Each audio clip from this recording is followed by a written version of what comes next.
I know you guys see it. I definitely see it. We finally hit Masters, and man, was it a journey. A lot of it was solo queuing, and I could 100% say that it was one of the worst experiences. I seriously hate not having people to play with. But in most of it, I did end up dual queuing as well as solo queuing. So it's pretty much 50-50 for me. And I basically picked up a lot of tips and tricks along the way that I would love to share with you guys. And I think it would definitely help you improve on your journey to get Masters this season. Alright, so now before this video starts, I honestly just wanted to say I'm extremely proud of each and every one of you guys. Whether you guys are, silver, gold, diamond, plat, Masters, it doesn't matter. Of course, there's a whole thing going around. This is the easiest season to actually hit Masters. I wouldn't know because this is the first season I've actually taken it serious. I started playing Apex again maybe last season, played ranked for maybe a week before the season ended, got plat and didn't touch it. Then came this season and I hit Masters. Don't listen to all this negativity that's coming your way saying that this is the easiest season, because it's gonna discourage you, and man, it's honestly not worth it. So yeah, whatever rank you guys are right now, whatever goal you guys had set in mind, if you achieved it, congratulations. It's honestly awesome. If you guys want to, comment down below what that goal is. I'd love to have a conversation with you guys about it, and seriously, I'm proud of you guys. But yeah, let's go ahead and get right into these tips. If you guys do find this helpful, please do not forget to like and subscribe. We're on the road to 1,000 and we are so close. So thank you guys. But let's get it. All right, so my tip number 1 is landing/early KP. Now, with this in mind, landing spot is one of the most important places to even think about before actually getting into game sense. Now, when you're landing, you want to avoid center of the map at all times, because this is where you are going to get third party the most. And it's honestly just not the smartest place to land at all. Obviously, we know this season the map is so open spaced and at the same time so small that it is so easy to get shot in the open, and it is so easy to get third party right around the corner.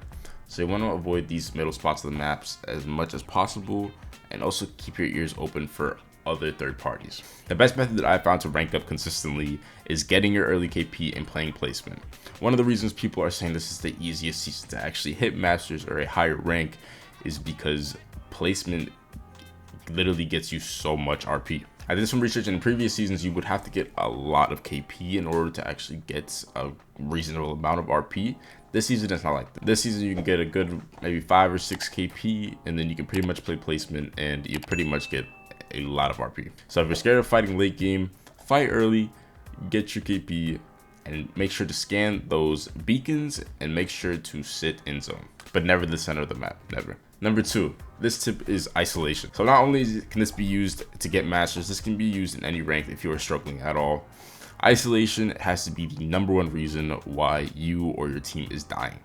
I know you guys realize it too, but like me, a lot of you guys are probably solo queuing and you don't have any control over your teammates. During the battle to actually hit Masters, it was a real struggle to communicate with my teammates, honestly, because they either just didn't use their mic or they just played solo. There was hard stuck Diamond 4 and they just really did not care. This is why I believe Diamond is probably one of the hardest lobbies to get out of. Diamond and Plat are both pretty much of a struggle if you are solo queuing. But you're gonna get a lot of people that are hard stuck, that do not care, will literally rush for kills, and it's definitely noticeable. So just be careful. So in terms of isolation, stay with your team at all times.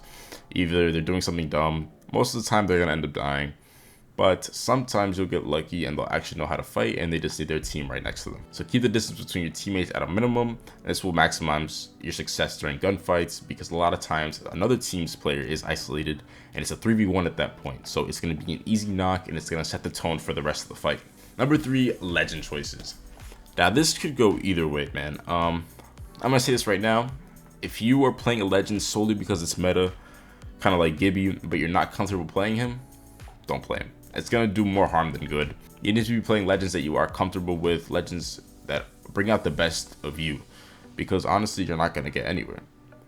There were points of Diamond where I was actually using Mirage at one point, just because of how, I don't know, something about his ability just makes me feel really good in gunfights. Like his ultimate, spreading it around, a lot of people fall for that so much. You'd honestly be surprised how many people fall for a Mirage clone or even his ultimate ability. But if you guys do want to run a meta, every team pretty much needs a Gibby in any type of ranked match, especially in Olympus. The open cover, his bubble is a complete necessity. His ultimate ability is one of the best in the game. Wraith, very good rotation. Wraith and Ashe are both super good rotation legends, as well as Valkyrie. Those top 3 are probably one of the most Probably one of the most used legends you'll see in higher level lobbies, 100%. Of course, Bloodhound, can't go wrong with the scan. But yeah, in terms of legends, like I said, those are probably top meta. But if you're not playing legend that you're comfortable with, don't do it. Play the one that's going to be the most fun for you, because that's the legend you're going to do the best with at the end of the day. And it's going to be the one that gets you the most KP. Alright, so this next tip is snipers. A lot of you guys hate on charge rifles and sentinels. It's mainly charge rifles. I did a post the other day, and this was actually the results of it. People did not like the charge rifle at all. But it's actually one of the best weapons in the game, and that's exactly why a lot of people hate on it.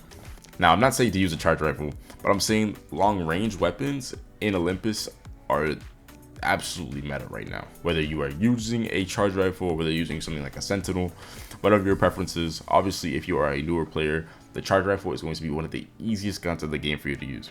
A lot of times in the game, I caught myself running the car SMG and then a sniper, such as a charge rifle. So I'd run car charge rifle, I'd either run R301 and charge rifle, just because I know my abilities with the R301 close up.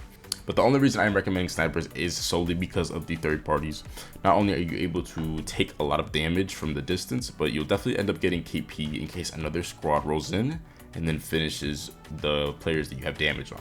So not only is a free KP, but you also don't have to involve yourself directly into the gunfight scenario, which allows you to kind of flee the scene as fast as you can without getting 5 or 6 parties trying to kill you at once. So charge rifles, watch out, because this is literally all you're gonna see in diamond lobbies. I ran into so many charge rifles, and it's definitely meta right now, so definitely hop on it before they nerf it.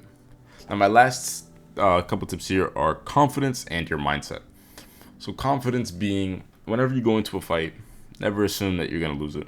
I've said this before in one of my previous videos, but I just feel like it's extremely important the more like higher ranks you go, because you're gonna run into kids who truly feel like they are Tfue and everything, even when they're not. But they go up against players that are just not confident in their gun skill, and they're pretty much easy kills for the players who think they're fucking Tfue. For higher ranked lobbies, you really need to have a passive aggressive mindset.